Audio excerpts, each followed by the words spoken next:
are the Joshua generation, ready for battle, possessing every land, molded, prepared, and trained by His mighty hand, taking every tribe and nation. Determined to fight, we're here to establish His kingdom, taking the nations, 'cause the King is about to come. Arise, Joshua generation, show forth His praise and our salvation. Jesus, you are exalted, we are a chosen generation, a royal priesthood, a holy nation. Lord, we lift your name on high.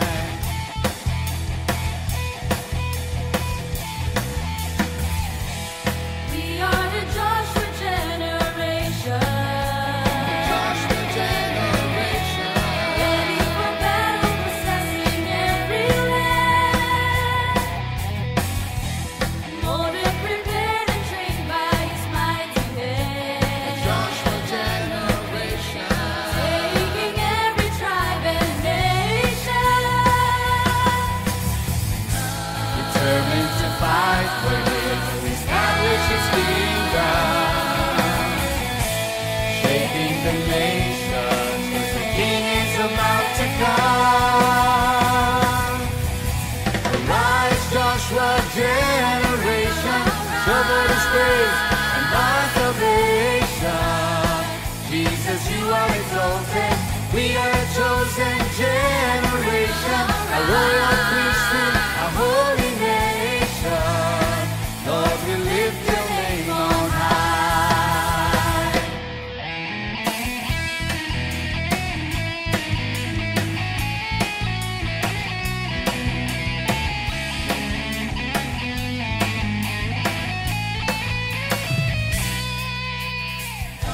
Determined to fight, we're here to establish His kingdom, shaking the nations, 'cause the King is about to come. Arise, Joshua generation, show forth His praise and our salvation. Jesus, you are exalted, we are a chosen generation, a royal priesthood, a holy nation. Lord, we lift your name on high. Arise, Joshua generation, show forth His praise and our salvation. Jesus, you are exalted, we are a chosen generation, a royal priesthood, a holy nation. Lord, we lift your name on high.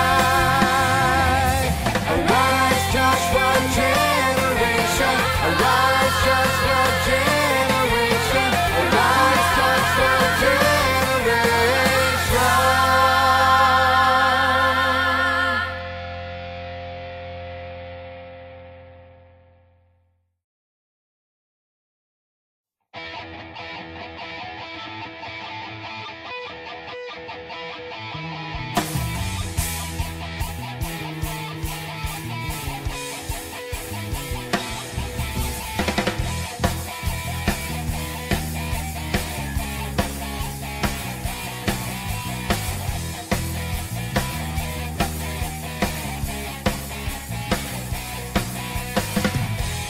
We are the Joshua generation, ready for battle, possessing every land, molded, prepared, and trained by His mighty hand,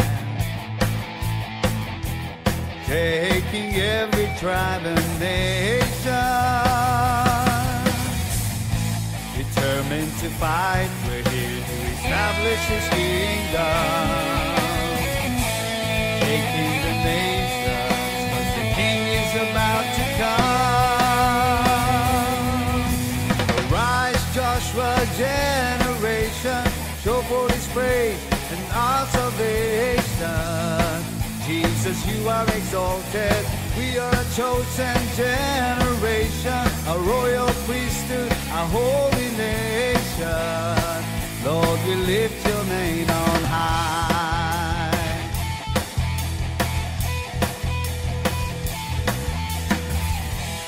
We are the Joshua generation. Joshua generation, Ready for battle, possessing every land.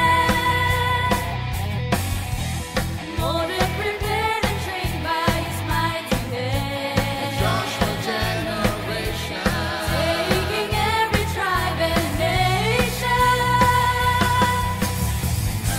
determined to fight for Him to establish His kingdom, shaking the nations, 'cause the King is about to come.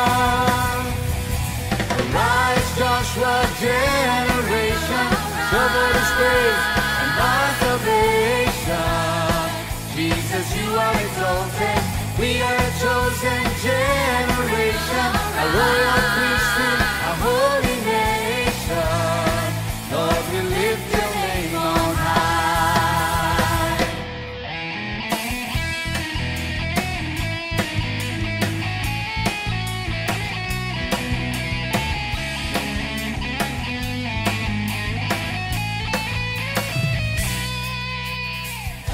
Determined to fight for Him to establish His kingdom, shaking the nations, 'cause the King is about to come. Arise, Joshua generation, show forth His praise and our salvation. Jesus, you are exalted.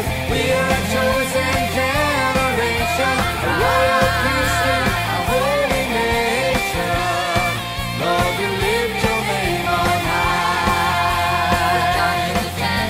Arise, Joshua generation, show forth His praise and our salvation. Jesus, you are exalted. We are a chosen generation, a royal priesthood, a holy nation. Lord, we lift your name on high. Arise, Joshua generation, arise, Joshua generation, arise, Joshua generation.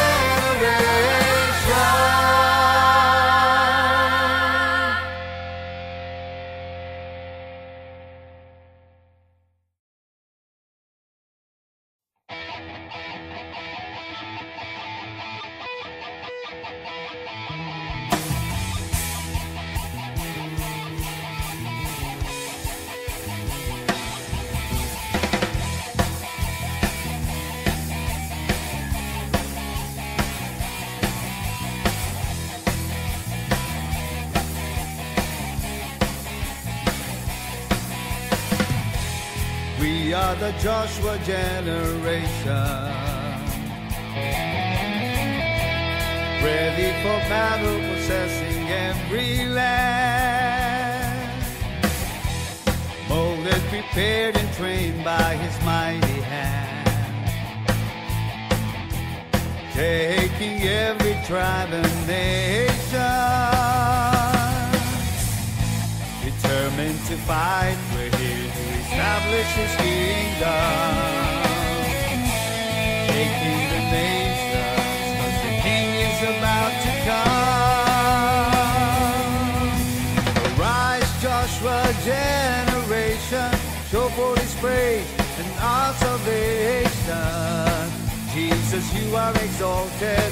We are a chosen generation, a royal priesthood, a holy nation. Lord, we lift your name on high.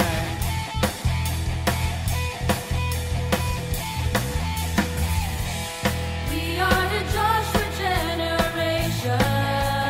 Joshua generation, Ready for battle, possessing every land. Molded, prepared, and trained by His mighty hand. Joshua generation, Taking every tribe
shaking the nations, 'cause the King is about to come.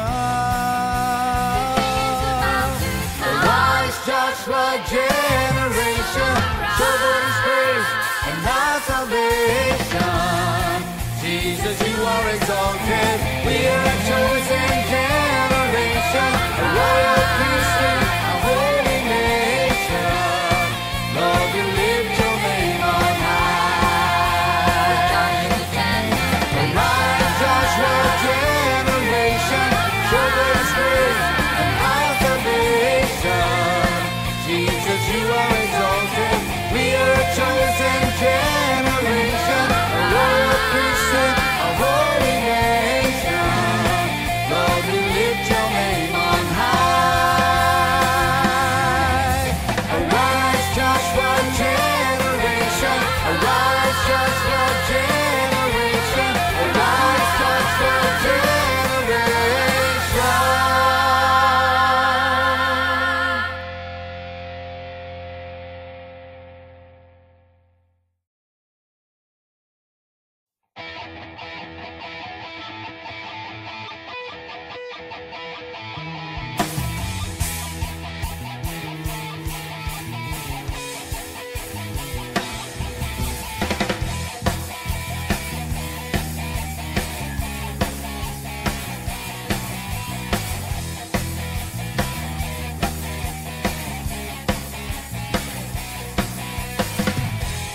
We are the Joshua generation,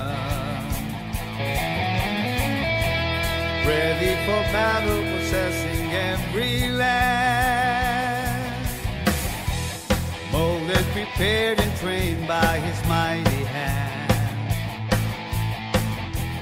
taking every tribe and nation, determined to fight. We're here to establish His kingdom, taking the nations, 'cause the King is about to come. Arise, Joshua generation, show forth His praise and our salvation. Jesus, you are exalted. We are a chosen generation, a royal priesthood, a holy nation. Lord, we lift your name on high.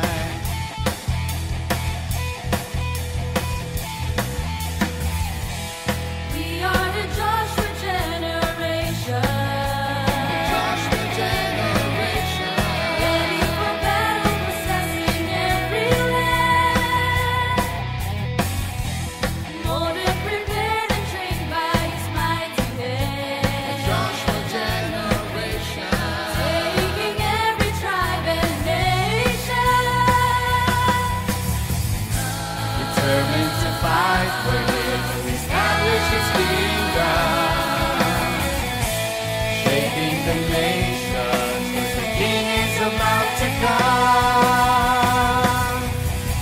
Arise, Joshua generation, show forth His praise and our salvation. Jesus, you are exalted. We are a chosen generation, a royal priesthood, a holy nation. Lord, we lift your name on high.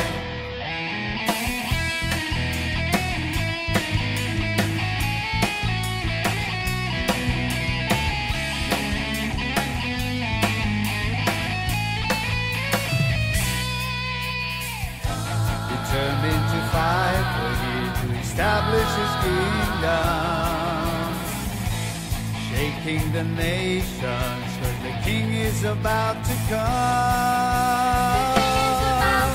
Arise, Joshua generation, show forth His praise and our salvation.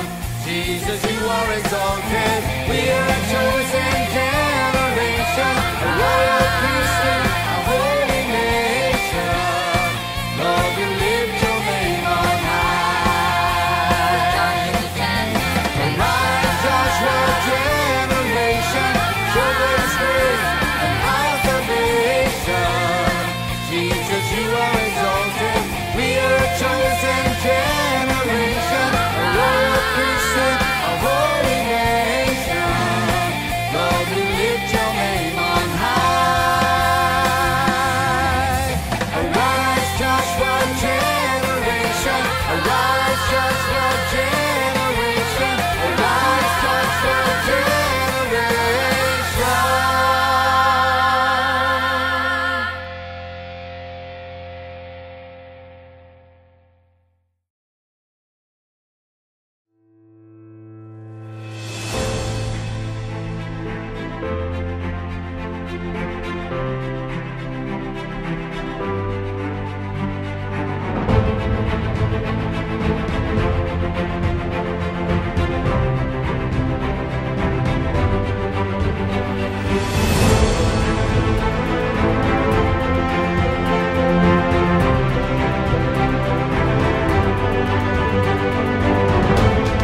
pag-asa.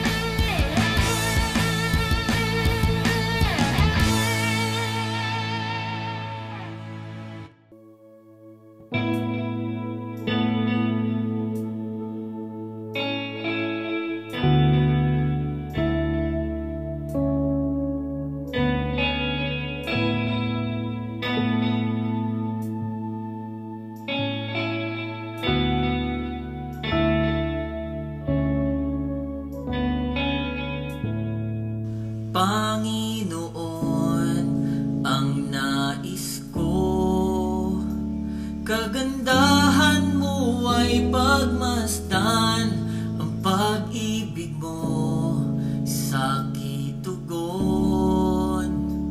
Kailan may di pababayaan, sa iyo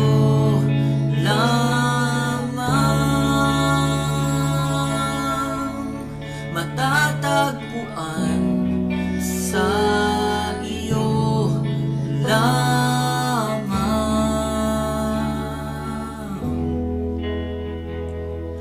Mananatili sa iyong lilim at sasambahin ka sa dakong lihim. Mananatili sa iyong lilim nang masumpungan ka sa dakong lihim.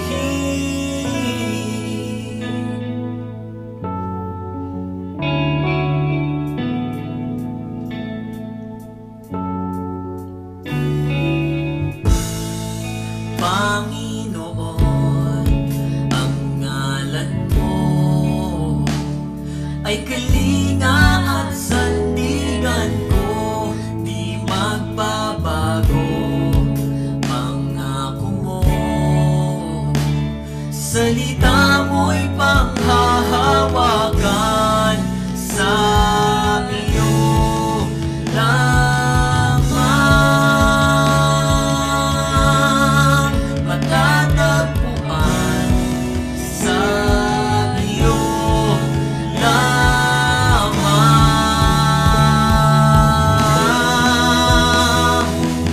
Mananatili sa iyong lilim at sasambahin ka sa dakong lihim. Mananatili sa iyong lilim nang masumpungan ka sa dakong lihim. Mananatili sa iyong lilim at sasambahin ka sa dakong lihim. Mananatili sa iyong lilim nang masumpungan ka sa dakong lihim.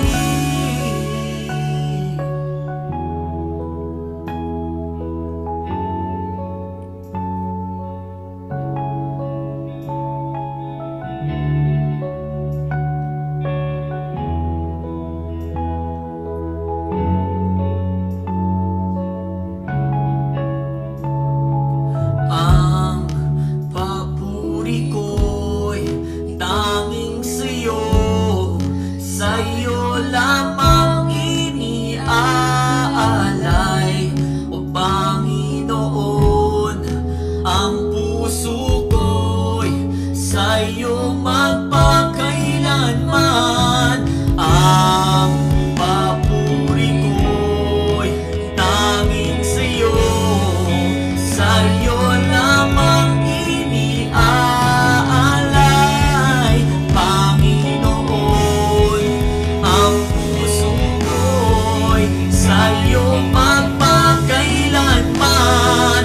Mananatili sa iyong lilim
Good day, my dear brothers and sisters in Christ. Praise be to God. Welcome to our online service. First of all, we would like to acknowledge and honor our spiritual director, Apostle Joshua Blas, and his family. Praise God. And on behalf of his office, we welcome you to this online service, especially our first-timers. Praise be to God. Welcome, welcome, welcome everyone. Praise God.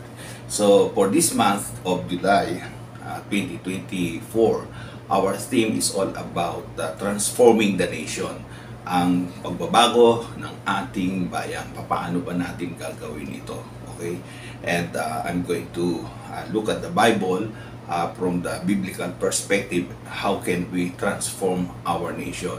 Marami nagsasabi, for our nation to be a new nation, it requires a new generation to come out, okay?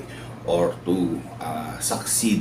In other words, yung ating generation ngayon is palampasin na natin, and let's raise a new generation that has the fear of God. But ang God can even change us. Hindi na natin kinakailangan mag-intay ng isang generation or to prepare the next generation. But we ourselves, sa ating generation, sa ating panahon, we can transform our nation and transfer this transformed nation to the next generation so that they will benefit from it. Praise be to God. So, bago po tayo magsimula, ang aking topic, the title of my topic is about to seek, as in S-E-E-K, to seek, or be sick, as in S-I-C-K. Hahanapin natin ang mukha ng Diyos, we will seek the face of the Lord, or otherwise we will suffer the consequences and our nation will be sick. So, simulan po muna natin sa pagbabasa ng scripture. Let me just read Acts 17 verse 26 to verse 27. And he has made from one blood, that is referring to Adam, and every nation of men to dwell on all the face of the earth, and he determined their pre-appointed times and the boundaries of their dwellings, so that they should seek the Lord in the hope that they might grope for him and find him, though he is not far from each one of us. Praise be to God. In other words, ang sinasabi sa atin ni Paul, ang context ng scripture is this. Nakita ni Paul sa isang lugar na yung mga tao they were worshiping different gods, and then suddenly he saw this inscription doon sa temple, to the unknown God. So he took advantage of that and said, this unknown God, that the God that you do not know, I'm going to share to you because I know him. And then Paul started by saying, this unknown God, the God that I know, is the one who created the whole universe. He created mankind, and first and foremost, he created Adam. Okay, ang first man na ginawa niya ay si Adam. And then, since then, kay Adam is nagmultiply na ang tao. Then, he has determined, Paul said, he has determined their appointed times. Ibig sabihin, meron tayong birth date, okay, and the time that we were born, that is the first day that we live here on earth. Dito tayo nang simula. So, ang iba sa atin ay nauna na sa atin sila, and then from one generation to another, ang ibig sabihin niyan is, it is God who made every one of us and appointed the time of our birth. Okay, so mapalad tayo because we were born in the time where Jesus is about to come. Okay, and also God set the boundaries of their dwelling. In other words, God placed each one of us on the place where we are born. Okay, that's why halimbawa mag-fill up ka ng isang form, lalagay mo pangalan mo, you will fill your name, your birth date, okay, or your birthday, and your birthplace. Okay, that's so important, yung mga information na yun. And we, as a Filipinos, we were born here in the Philippines. Okay? Maraming Pilipino ang gusto nila maging Amerikano sila, yung iba naman gusto nila maging European. Pero yung mga foreigners, yung Westerners, napupunta sila dito sa Pilipinas kasi they love to live here. Okay? And they said they found a paradise. Ang Pilipinas po is a paradise. Praise be to God. We were born here, we live here, we live in paradise. And what is the purpose na tayo pinanganak from one generation to another and we were born in this season of time? And why is it that we were born as a Filipino? Okay? The answer is, sabi ni St. Paul, so that they should seek the Lord. Okay? Hahanapin nila ang Panginoon. So, let me just share the 4 divine institutions that God gave to us. First and foremost, individually, we have our own free will. Ang gusto ni God is we will use our free will, our volition to seek the Lord. So, sabi nga nila, bakit pa, alam naman pala ng God na makakasala si Eva at si Adan. Bakit pa sila ginawa? Okay, that is not the reason why they were made. And they were not made, not a robot, because God gave them the freedom to choose. But, you know, ang naging problem is they choose their own will at hindi sila nagsubmit sa will ng God. Ang will ng God is for them to eat the fruit of life. Pero ang ginawa nila, they were tempted by the devil and they make a decision. Okay? Sila ang responsible sa kanilang decision na they choose the fruit of the knowledge of good and evil. So, and as a consequence, they were expelled from paradise. So, every one of us has a volition or a free will, and this free will is we will use this to seek God. Okay? Ang gusto ng God dito is for us to use this free will to seek Him. Okay? And then, secondly is, of course, yung second institution that God made was marriage. Okay? So, nagawa ang Diyos kay Adan and then ginawa niya si Eva out of His own rib. Okay? At sila ay naging mag-asawa at sila ay nagdetermine din ng kanilang destiny as a couple. Okay? And then, kung dadami ang pamilya sa buong mundo, is each family has its own values, culture, and alam natin, baka mag-clash-clash lang yan.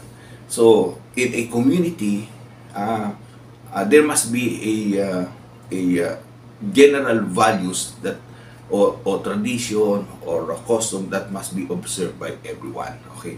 And tayo bilang mga Pilipino, composed of many families, many communities, we build our nations with our customs, with our traditions, with our value system, and with our belief. Okay?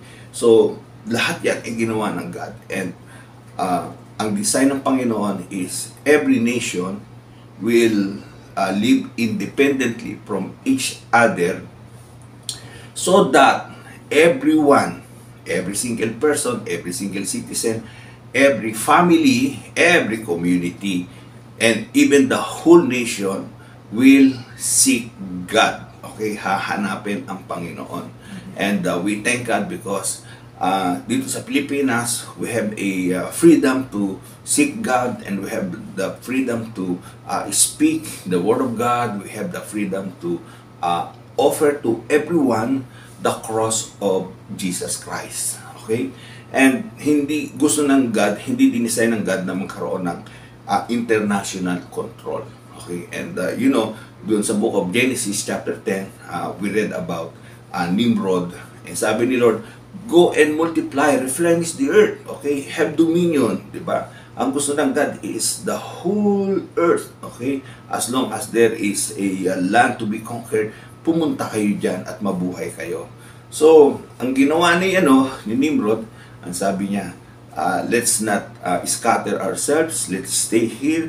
Napunta sila doon sa may Babylon city, and nagtayo na lang sila ng isang community doon, at tapos nagawa sila ng isang building na sabi nila, let's build this tower so that it can reach even heaven. Okay? Pero when God saw that, because ang nangyari po kasi, everyone is controlled and manipulated by Nimrod.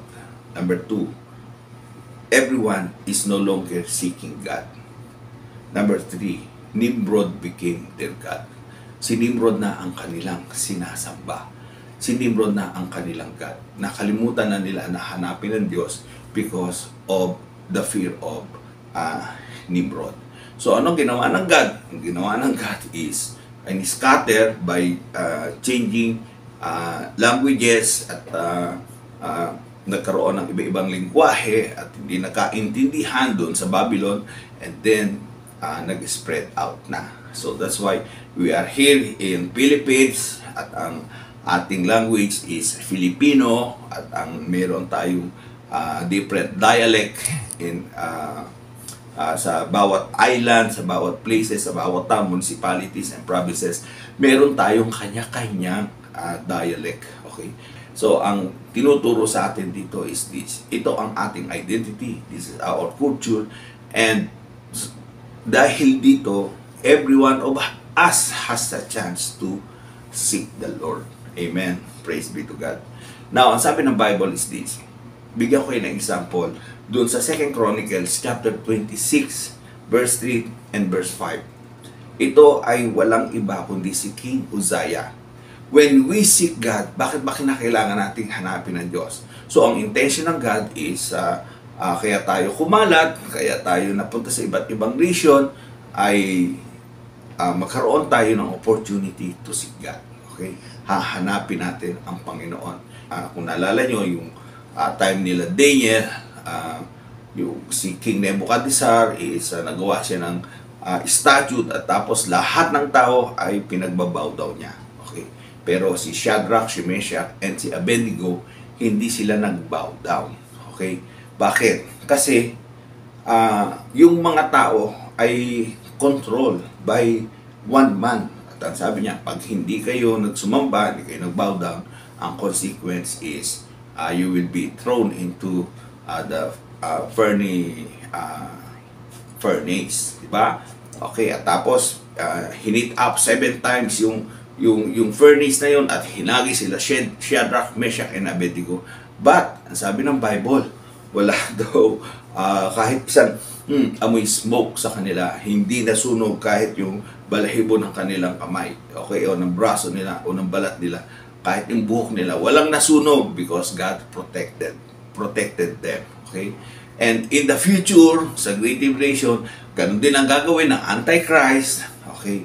Manipulate o kontrolin ng lahat ng mga tao para hindi sila maghanap sa mukha ng Diyos. Okay? Para hindi sila mag-worship kay Jesus. Okay? And sa mga panahon na yan, those who will choose their volition or use their volition to choose Jesus will be persecuted and will be killed. Okay?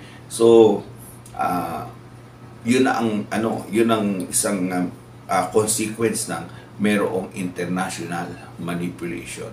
Walang pagkakataon na hanapin ang Panginoon. But when we seek God like King Uzziah, ang sabi ng Bible is this: Uzziah was 16 years old when he became king, and he reigned 52 years in Jerusalem. Sabi sa verse 5, he sought God in the days of Zechariah, who had understanding in visions of God. As long as he sought the Lord, God made him prosper. Ano ang sinasabi sa atin dito?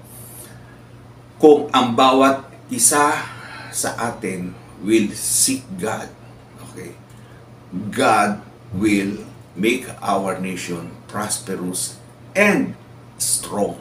Kasi nung panahon ni King Uzziah, wala namang naggera sa kanyang kingdom. Walang nakipaggera sa kanya. Okay, yung mga surrounding nations were in peace with the nation of Judah. Okay? And ang sabi sa atin is this. Ang message sa atin ni Lord is this. It is time to seek the Lord. And the Bible says, if we seek God, we will find Him. Pag hinanap natin ang Panginoon, pag sinabi na cry out tayo, Lord, I want to know you, then God will reveal Himself to you. Okay. Nung panahon na ako ay nakukonfuse, sino ba talaga ang Diyos, saan patatawag, isa lang ang ginawa ko nun. Pumikit lang ako at sinabi ko sa sarili ko, at tumawa ako sa langit at sabi ko, Lord, kung sino ka man na gumawa ng langit at lupa, reveal yourself to me. And true enough, God revealed Himself to me. God gave me an understanding of His Word, understanding of His plan for my life, understanding of who God is. And because of that, I was delivered from religious tradition and religious idolatry, and ako ay napunta doon sa kanyang kingdom. Okay?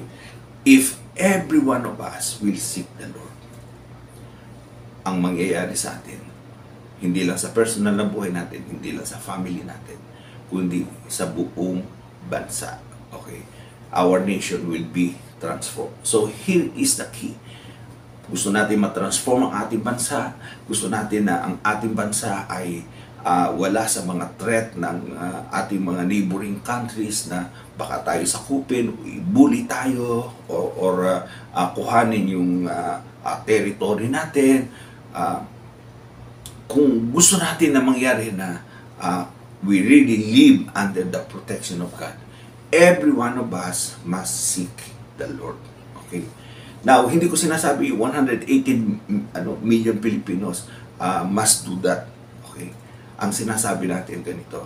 Kasi ang susi dito ay ganito. Sa 2 Chronicles 7:14, ano ang sabi?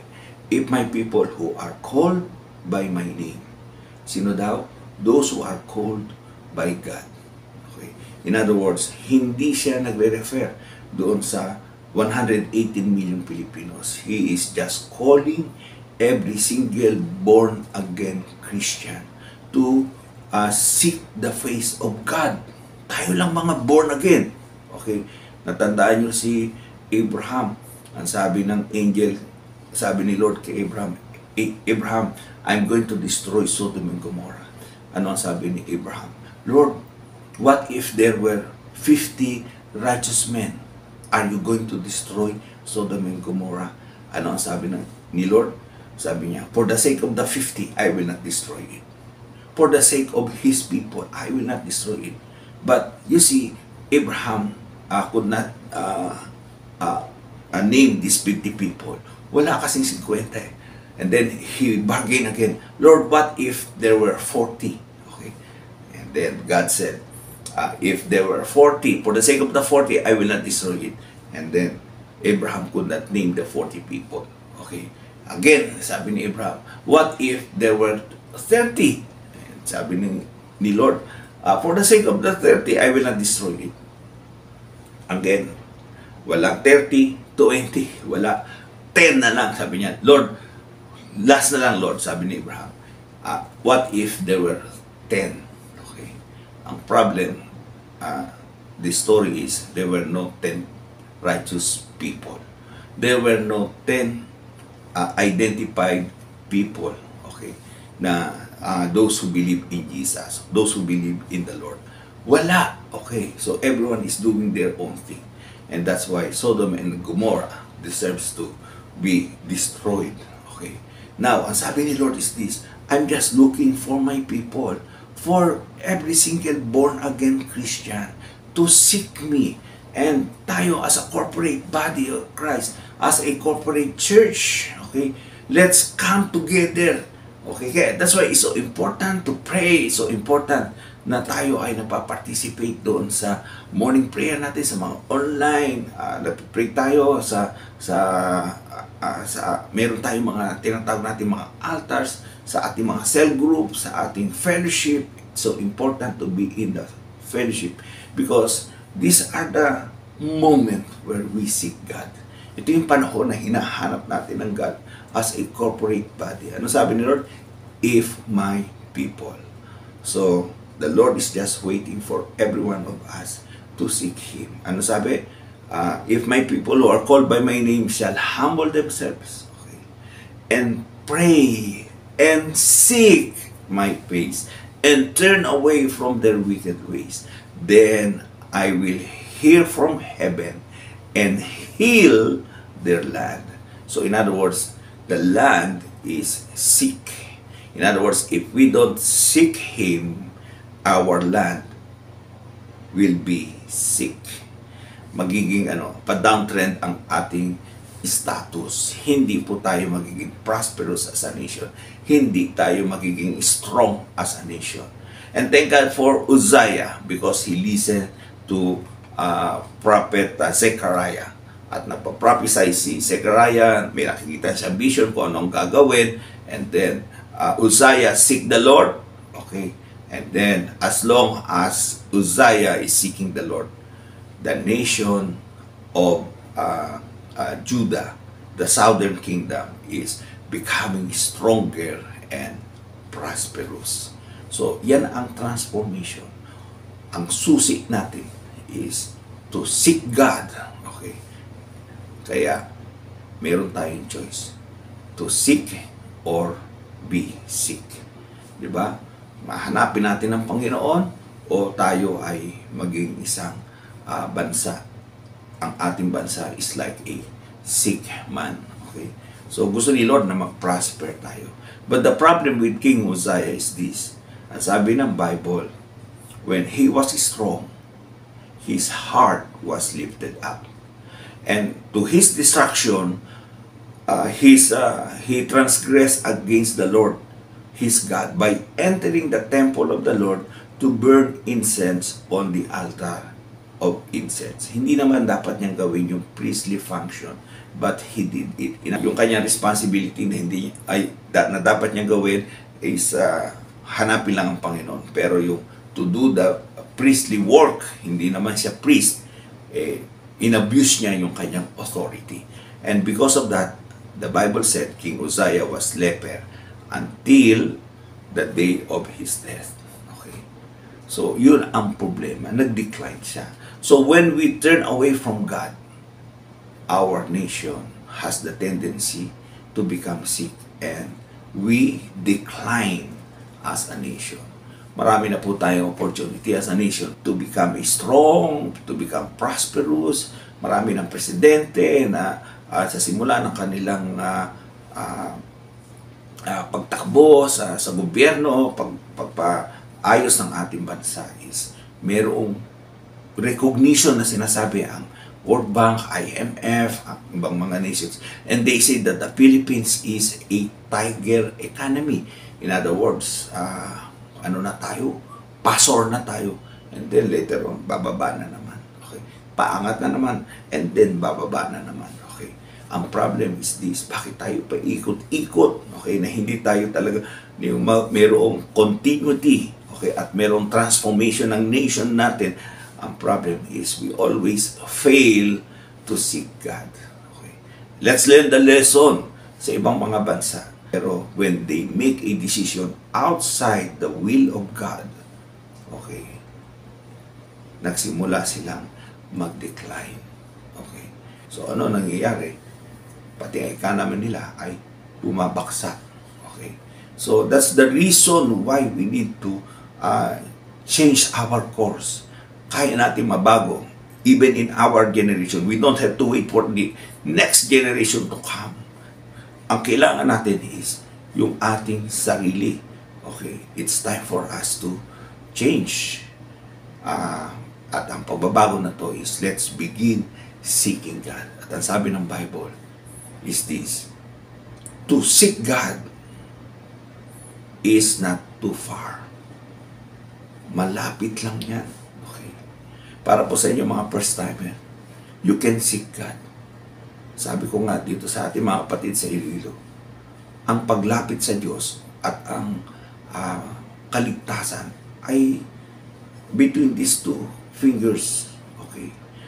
Pag inopen mo yung palm ng kamay mo, ganyan kalayo lang ang heaven para umabot. Hindi masyadong napakataas na hindi natin maabot ang heaven. we can reach heaven by this. What do we mean by this? Sabi ng Bible is this: if you believe in your heart that Jesus died for you and rose from the dead, believing in Jesus is not a head knowledge. It is from the heart. You believe that God raised him from the dead, and confess with your mouth that Jesus is Lord, then you will be saved. Believe in your heart. From here, believe in your heart that God raised him from the dead. Believe in your heart that Jesus died for you and he is alive right now. Okay? And then, confess him as Lord of your life. The Bible says, you will be saved. So, ganito lang, from the heart to the mouth. Ganyan lang ang distansya. Ganyan lang kalayo para maligtas ka. Ganyan lang ang layo para hanapin natin ang Diyos. Let's return to God by believing that Jesus died for us. That by believing that Jesus died for our sins. By believing that He shed His blood for us.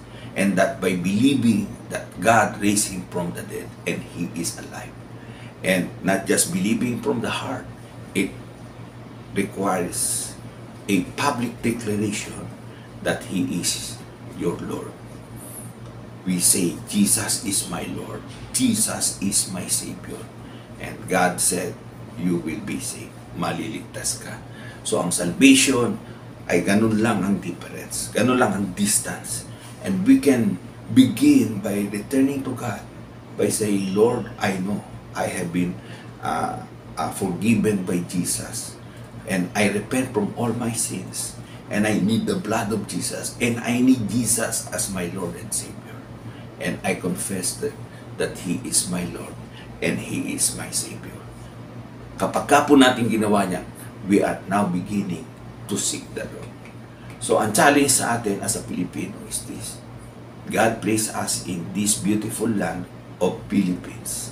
Wherever you are, in Luzon, Visayas, Mindanao, or yung mga kababayan na natin nasa abroad. Because you were destined to go there. Yung mga nasa Canada, sa US, nasa Middle East, naandito sa Southeast Asia, naandyan sa New Zealand, sa Australia, sa Central America, or wherever in the world, sa Latin America, wherever you are, God is calling you to seek Him. God will prosper our nation. So, hindi na natin kinakailangan ng intay para yung mga leaders natin, na mga unbelievers, yung ating mga kababayan na sila ay magsik sa Panginoon. Tayong mga born again mismo, kinakailangan natin na lumapit. Yung mga backslider na mga mananampalataya, it's time for you to return to God. Okay? Because it is time for us to seek the Lord. The Bible says, I will heal their land. So, bilang mga Pilipino, kinakailangan natin ipakita ang ating patriotism, nationalism, and love for our countrymen and love for our land. So, ang challenge sa atin, mga kapatid, is this: simula sa atin, mula sa akin, simulan natin na hanapin ang Panginoon. And then, let's challenge everyone to seek God. We as a Filipinos, if we love our nation, the first thing we need to do is to seek God. What does it mean to seek God? Okay. Number one, seek the Lord from the Word. Hanapin natin ang Panginoon sa Kanyang salita. We will find God in the Bible. That's why reading the Bible, meditating the Word, and knowing God in the Scripture is so important. And then, let's worship together as a body, as a corporate body of Christ. Tayo ay mag-worship. Kaya that's why every Sunday we have to be in the church. Every time na mayroong cell group, let's be there because it is time for us to seek the Lord. Hindi lang po information na kukuha natin dyan, but ang benefit natin is we are gaining to know the Lord. And number 3, to seek God means to serve Him. Kinakailangan maglingkod po tayo. Wala pong Kristiyanong hindi maglilingkod. because every one of us is being called to be the disciple. Ano ang sabi ni Jesus? If any man wants to be my disciple, deny himself, take up his cross, and follow me. And let's commit ourselves finally in the Great Commission. Okay. Hindi lang po tayo loving God, but we must also loving people. Mamahalin natin ang ating kapwa by reaching to them, sharing the love of God, offering salvation to them, and making them one like us. Now, sumusunod sa Panginoon at nagmamahal sa Diyos. If we will only do this, unahin muna natin si Lord, then our nation will become strong, our nation will be transformed, at magiging prosperous and strong nation tayo. So, challenge sa bawat isa sa atin dito, na tayo po ay magsimula ngayon na maghanap sa mukha ng Panginoon. And God promised us, if we will seek Him, we will find Him. Praise God. Maraming po salamat for watching and listening. This is Pastor Nick Belsa of Joshua Generation Visayas District, and I am here in Iloilo City. Praise be to God. At maraming salamat sa aming mga kapatid dito sa City of Love, and they truly show their love. Praise God. So, thank you very much, and may the love of the Father be with you. The grace of our Lord Jesus Christ be with you, and the fellowship of the Spirit be with you. In Jesus' name, amen and amen. Hello po, magandang buhay po sa ating lahat. Ako po si Rafi ng Laguna District. At gusto ko lang pong i-share sa inyo ang magandang ginawa ng Diyos sa aming pamilya. Ito po ay bunga ng aming pagtatites. Kami po ay biniyayaan ng Panginoon ng sarili naming bahay, praise God. At laging lang po namin sinasabuso at sinasabuhay yung nakalagay po sa Malakay 3:10 na subukin daw po natin ang Panginoon at siya po ay tapat na ibibigay at ibubukas sa atin yung pagpapala. Alam niyo po, dito lang po sa book na to nakalagay na subukin natin siya, kaya wag na po tayo magdalawang isip na gawin ito dahil confident po ang Diyos na talagang kaya niya pong patunayan na i-bless tayo. At alam niyo po, nagpapasalamat po kami dahil binigay niya po yung susi kung paano natin ma-achieve yung mga blessing na hindi po natin inaasahan. Kaya Lord, salamat po sa inyo, and brethren, I encourage you na subukin din po natin ng Diyos sa pagkakataong ito sa pamamagitan ng pagbibigay. God bless you all po. Receive this blessing. The Lord bless you and keep you. The Lord make His face shine upon you and be gracious to you. The Lord lift His countenance towards you and give His peace. Shalom and God bless.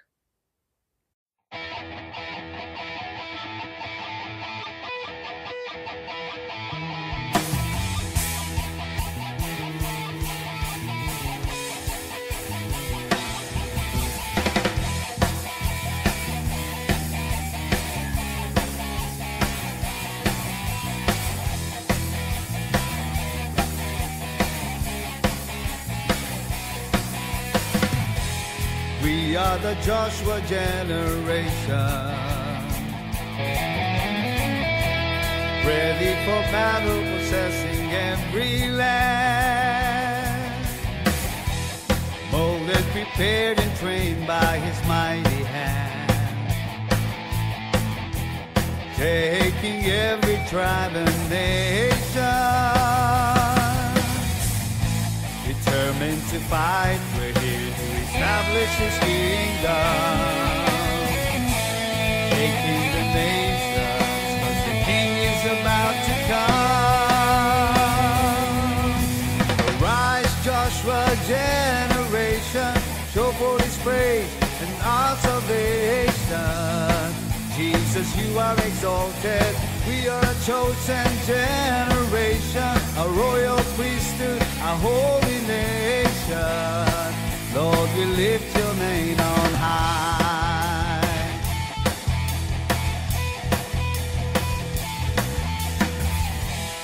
We are the Joshua generation. Joshua generation, Ready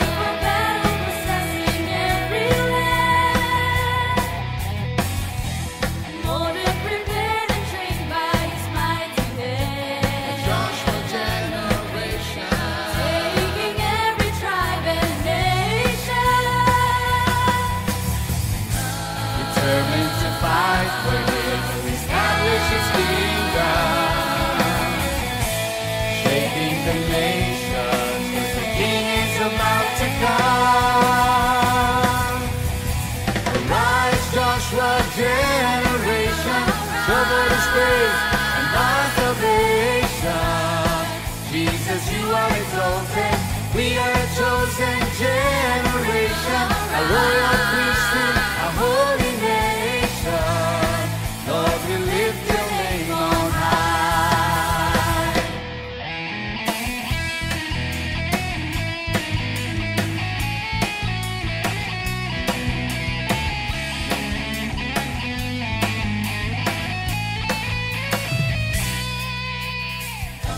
Determined to fight, we're here to establish His kingdom. Shaking the nations, 'cause the King is about to come. Arise, Joshua generation, show forth His praise and our salvation.